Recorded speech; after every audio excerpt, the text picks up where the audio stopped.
Are you ready to take charge of your well-being? If so, this is the show for you. Welcome to Optimal Living KW.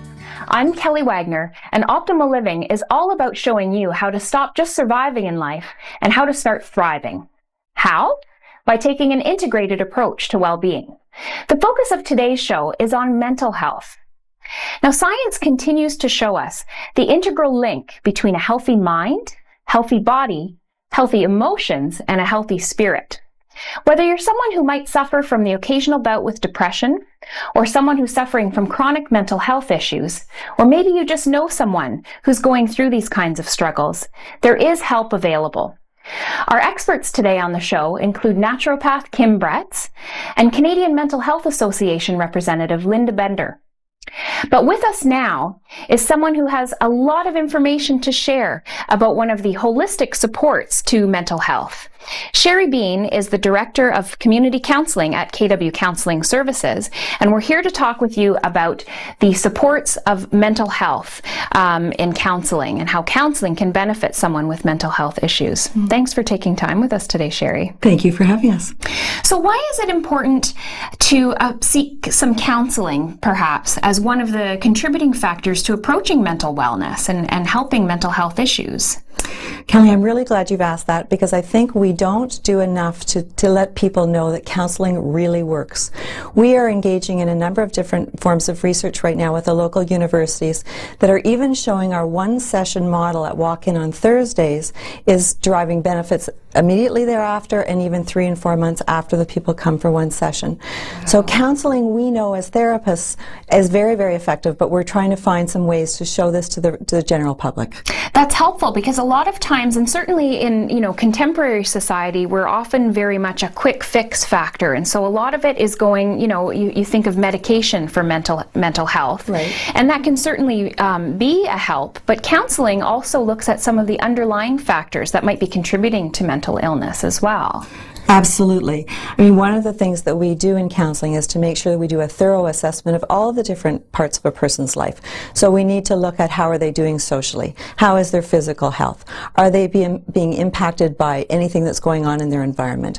And those are absolutely part and parcel of how we come up with strategies to assist them in developing a happier lifestyle. Sure. And I think that's probably part of the key of counseling as well. We talked about that a little bit earlier, how having social supports and talking with your friends about your issues is helpful. But sometimes talking with friends, you end up sort of more commiserating with each other rather than looking for constructive solutions to issues that you might be dealing with. That's true. And one of the things that counseling offers that you don't get from friends is an objective, unbiased opinion.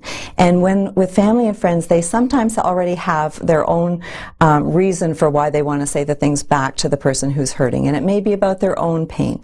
Therapists try very, very hard to just work on what the client's issues are and find strategies with them that are going to resolve the issues. So yes, it isn't just about commiserating. It is very important to talk about your story and to tell your story, but it's equally as important then to say, now what are we going to do about that? Right, because being heard is certainly part of the therapeutic process. It's just feeling like you have someone to listen to you. But I mean, we all know talking with your friends, sometimes your friend takes the role of just supporting you no matter what and saying, yeah, you're right, that's terrible, or just sort of commiserating with you in that way. So looking for solutions to the issues is also a key factor of counseling. Right, and therapists work very, very hard to find the strengths of that individual. We all have issues and we all have strengths. And finding those strengths to try to show them that there are ways that they can overcome whatever the issues are is a really important part of the therapeutic process as well. That's important to point out, because a lot of times when someone is really in the depths of having some mental struggles or emotional struggles, you don't recognize your own strengths and you don't recognize the tools that you already have to help bring you back to wellness. That's exactly right. And as you were saying at the introduction to the show, the social part and the emotional part and the physical part are all intertwined. It's not unusual to see a client come in and be having headaches and also having a hard time sleeping, but also to say my social relationships are not very good right now and I'm having troubles at work. When one part of it goes, it seems to have an impact on other areas of your life. So looking at that holistic piece and saying, yes, we need to start with you just taking care of yourself first. So we talk a lot about self-nurturing and self-care activities to get people on that path and take, those small baby steps towards feeling completely whole again. I find that that's a really consistent thread that's talked about in terms of seeking wellness, is that whole self-care aspect. And I know a lot of people feel like focusing on themselves first is being selfish, and they have so many other people they need to care about or things they need to worry about, and they drop down to the bottom of the list in terms of importance. But self-care really is an important part of a holistic approach to counseling and wellness, isn't it? Kelly, it's interesting that in the English language we don't have a word. We have selfish and we have selfless, and selfless kind of means that you're a doormat. We don't have a word that says we have a healthy sense of self and we take care of ourselves, but not to the detriment of anybody else. Just a healthy, I need to take good care of myself. But you're absolutely right. That is oftentimes the first part of making some changes, is saying I need to be sort of the main character in this play of life, in my play of life in any event. And so yes, we want people to start talking about things like even just taking a walk in a park when the weather is nice and looking at the beautiful flowers and trees. We might talk about taking a warm bath. We might talk about just some meditation, sitting quietly. We teach our clients how to do relaxation exercises and all kinds of things that will actually help them in the long run, and is not a quick fix. It's things you can do for the rest of your life. Right. And I think that's the key, is that our health and well-being is really, it's not like a goalpost that you're trying to get to. It's really very much an ongoing practice. And so keeping that continuum of self-care in a healthy, positive way in your life is important on an ongoing basis. Absolutely. And it can start with a little thing. It can start with just taking that walk around the block, once a day. And then when you're feeling a little bit better from that, people say, well, maybe, I'll choose to have some fruit instead of something that's unhealthy. And then it leads to, I'm going to stand up to this person in my life who I really think has been bullying me. But all of those things become part and parcel of just leading a healthy lifestyle. And I think that's a beautiful way to wrap up, in that that holistic perspective. You might think that your problems are so overwhelming you don't even know where to begin, but literally just taking a walk in the park today, or having an apple today instead of a bag of chips, all of those little things build on each other to help improve our overall wellness in every case. Absolutely. Great. Sherry, thanks so much for your time. You can find out more about the resources available to you by visiting our website at optimallivingkw.com. Coming up next on Optimal Living, we'll be visiting with naturopath Kim Bretz, so stay with us. Well, if you've been affected by depression or anxiety, you're not alone. One study by the Canadian Mental Health Association shows that over 1/3 of Canadians have suffered personally from depression or anxiety, and another 2/3 have been affected when someone close to them is afflicted. Treatments have changed drastically over the last 50 years, and the more that science uncovers about the causes and contributing factors, the better we're able to treat and to heal mental illness. One of the fields of study that's finding more and more natural solutions for mental wellness is the naturopathic industry. And here to tell us more is naturopathic Dr. Kim Bretz. Thanks for taking time with us today. No problem. So Kim, talk to me a little bit about things like hormones and neurotransmitters. What are the physiological understandings that we have now about things that contribute to mental illness and wellness? We're actually finding out a huge amount right now. There is a lot that's going on with the neurotransmitters in the brain. People are going to understand things with serotonin that affects depression, but other hormones or other neurotransmitters like GABA can affect anxiety. Dopamine affects our pleasure centers in our brain. We're learning a lot about those. But then the other side of it is going to be hormones. When you're looking at hormones, you're going to see especially women being affected. We have changes through puberty, through pregnancy, postpartum issues, PMS, perimenopause, menopause. It just keeps going on where we've got these changes. And you see that there's ups and downs and they affect those neurotransmitters. So we can see more anxiety and depression happening. Okay, so even things, you often hear about different chemical imbalances that cause mental illness. And so things like hormones can certainly contribute to those imbalances. They very much impact. So we'll see that a woman can be fine for part of the month, and then PMS starts, where the hormones start to shift. That changes our dopamine and GABA receptors in the brain, and we go into depression and anxiety. Okay, so there are some very real physiological and chemical issues to take into consideration, as well as, of course, there's emotional factors. It's kind of a big jumble of things that contribute. It is, and then you're going to see things like thyroid hormone. If thyroid goes low, we're going to see more depression coming in, and that's not necessarily serotonin affected, but we just see a depression overall. If we have a high response with the thyroid, we go into anxiety and jitteriness, and you have to differentiate between those things as well. You'll also see some physiological changes that are happening with anemias.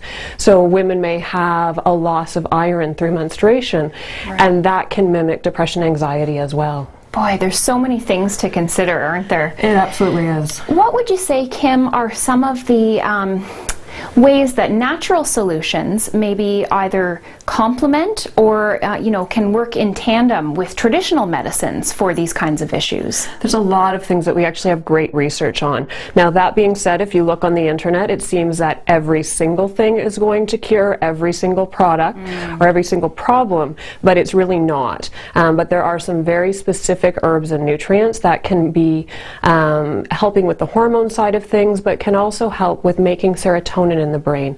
So we've got foods that can do that, and we have nutrients like vitamin B6 that is actually one of the main ingredients to make serotonin.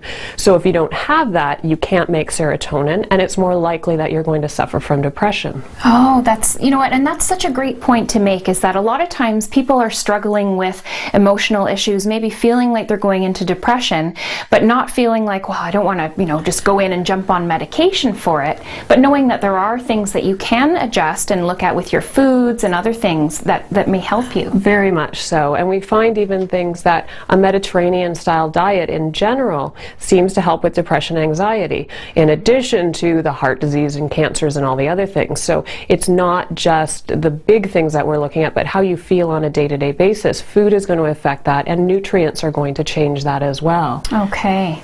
I think another interesting thing that's important to point out for people is if you have been seeing a doctor and perhaps are receiving some traditional medication solutions, some pharmaceutical solutions for your mental health, to make sure to make both of your doctors aware of what each other is doing, because you can't get them all in the same room, but it's so important to make sure that your treatments don't conflict. Very much so, especially with depression.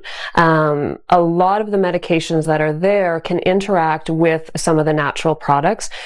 We have some great studies on natural products, but they often work on the same things that the pharmaceuticals do. So you can end up having an overreaction and going into a mania situation or anxiety if you're double treating on depression.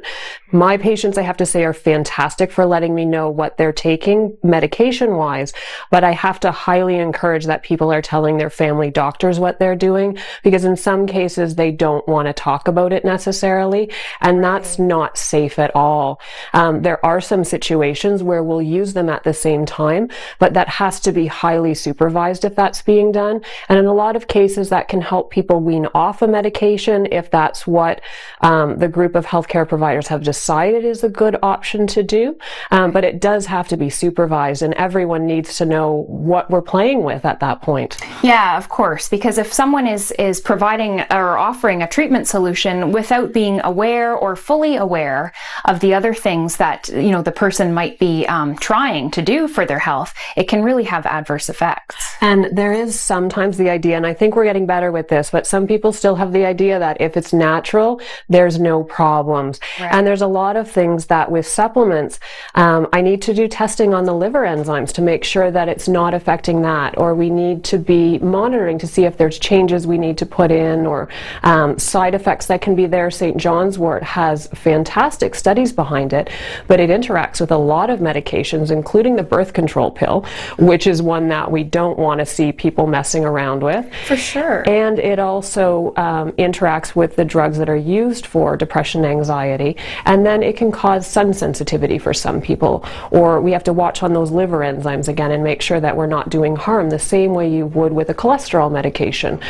So it's not because it's natural that there's no problems ever. Right, that's important to point out, because you often think that, you know, oh, I'm just taking this vitamin or this natural supplement, so it'll be fine. So important to disclose that. And also, to pay attention to your own body when you're going through treatment, or you know, even pre-treatment, to really listen to what your body is telling you. A lot of people have adverse reactions to you know, whether it's pharmaceutical medications or natural solutions as well. There are always going to be those possibilities, and often the people who are sensitive to medications are often going to be sensitive to the natural side of things as well. So we have to find things that are going to cause the least side effects possible and then make our decisions that way. But you do need to understand what the side effects are, so you can be watching out for what may or may not happen. Right. And that's something that we have to teach people about, what those things are. Sure. So I think for people a couple of main things to be aware of is, first of all, you know, don't hesitate to go and look at alternative solutions. You know, if you're feeling a little bit not yourself, that there are solutions that might be helped just by things like diet and exercise, but as well as some kind of complementary combination of you know, natural versus other solutions. Yeah, and when you feel that it may not be right, when you're not getting the results that you want, that's sometimes when we're seeing patients come in. And sometimes, because we have a little bit more time, we do find that it's not a true depression, it's an iron deficiency. When we talk about those hormones and what's going on, the symptoms are exactly the same, but we've got the time to figure it out a little bit more. So go with your gut. If something doesn't feel right, look at what your options are. Wonderful. Kim, thank you so much for your time. You're welcome. You can find out more about Kim's practice and about naturopathic medicine by visiting our website at optimallivingkw.com. Coming up after the break, we'll be looking at educating people about mental health through programs like Beautiful Minds at the Canadian Mental Health Association. So stay tuned for more Optimal Living.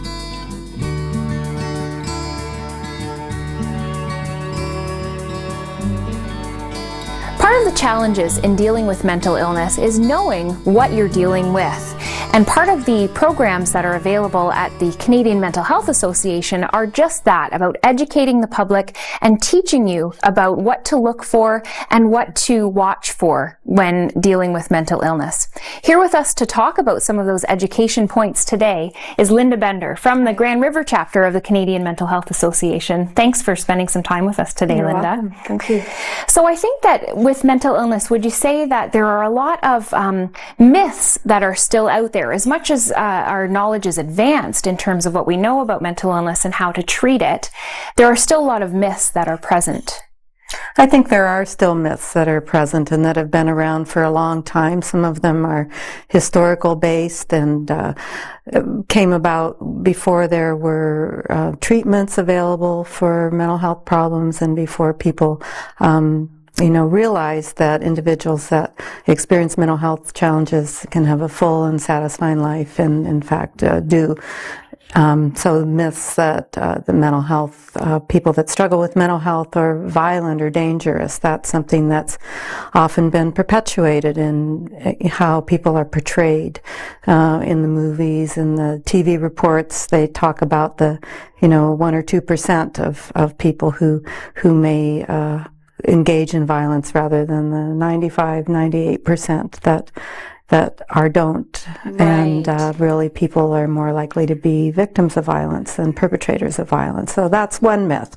Yeah. Another myth is that it's only those people, the separation of, an us and them kind of attitude. And in fact, 1 in 4 Canadian families is going to have some experience with a mental health problem at some point. Wow, so that is surprising. That figure is high. Mm-hmm. Mental health is something that, touches almost everyone. That's right. In one way or another. That's right. Yeah. And I think one thing that's an important part of the work that the Canadian Mental Health Association does is through your Beautiful Minds program, which helps to educate young people in particular about what to look for, because we all struggle with mental and emotional, challenges internally, and the things that go through our minds and issues that we're dealing with. So how does one, figure out what the difference is between a regular mental struggle or emotional struggle is, and when does it turn into something that might be identifiable as a mental illness? Well, you're very right in saying that we all have those ups and downs and those things that happen to us in our life. And I always think that a good way to differentiate is how long does something last and how much does it impact one's ability to be able to do the things they want to in their life. And when those ups and downs or mental health struggles, which everyone has, gets to a point where it impacts on people's ability to live their life and impacts on their relationships and their school or their work, or how they're thinking it's so distressful for them, or they can't get out of bed because they're depressed, or they're so fearful they can't leave their house, that impact, then that's when people need to, before it gets to that point. But if it starts moving in that direction and it's lasting, for longer than, a week or two, then that's the time that people should seek some help. And mental illness, too, is one of those things where there is still a lot of stigma out there. So I know a lot of people either hesitate to go and get help, when they're not feeling right, because of, what other people will think. Whereas they wouldn't hesitate, if they had a physical ailment, people don't think twice about going and talking to a physician or someone about it. But what would you say to encourage people to, if they feel like they might be having a struggle, that they're not sure if it's a mental illness or not, to encourage them to go and get the help that they need? Well, I think that the fact that it is very common that many people do struggle with their mental health, and it's interesting to note once somebody brings it up, many people will go, oh, me too, or I have a family member, or, they're more willing to share, so that it is very common that things can be, certainly mental health issues can be helped if someone is really struggling, and the earlier that someone gets help, the better it is, the less impact it has on their life, and the more likely it is to, not be recurring. That's interesting. And that's part of the sort of nature versus nurture argument, too, in terms of mental wellness. Are people more inclined by genetics to have mental illness issues versus circumstantial factors? You say there's things that people can do to help prevent mental illness from progressing maybe as much if they catch it early? Well, it's very complex, and there's not one or another cause for mental illnesses. The long word would be biopsychosocial factors. So all of those factors come to play, and some of it is biological, some of it is a social environment, some of it are just people's predisposition or vulnerabilities, and then certain stressors happen, and so it's always very complex. There's not one cause that can be pinpointed. Which I think is probably why it's also important to take that integrated approach to well-being. Yes. When dealing with mental illness, it's not necessarily just a matter of, taking a pill to solve, one particular chemical imbalance. There are lots of other factors in a person's life that should be considered. That's right. I mean, the medication can be one tool, but there's lots of other things that people can do, lifestyle, good living, exercise, good eating, talk to people, counselor, or be surrounded by supportive relationships, be involved in the community as much as they can. All of those things make a difference in mental wellness. It really is a holistic endeavor, isn't it? So taking into account all of those things, like you mentioned, diet and exercise. Some people might not think that could have as great an influence as it does, but it really is important to take that integrated approach in all of our wellness, and particularly mental health as well. It certainly impacts, it's part of recovery. Good. Well, Linda, thank you so much for spending the time with us today to share some information about mental illness and about mental wellness. You can find out more information about the work that the Canadian Mental Health Association does and about the resources that are available to you by visiting our website at optimallivingkw.com. What a great show with lots of helpful information about ways to improve our mental health. And because the aspects of our well-being are interconnected with one another, you'll find that taking steps toward wellness in just one area of your life will impact the other areas of your life as well. You can find more information at optimallivingkw.com. I'm Kelly Wagner, and until next time, live well and be well.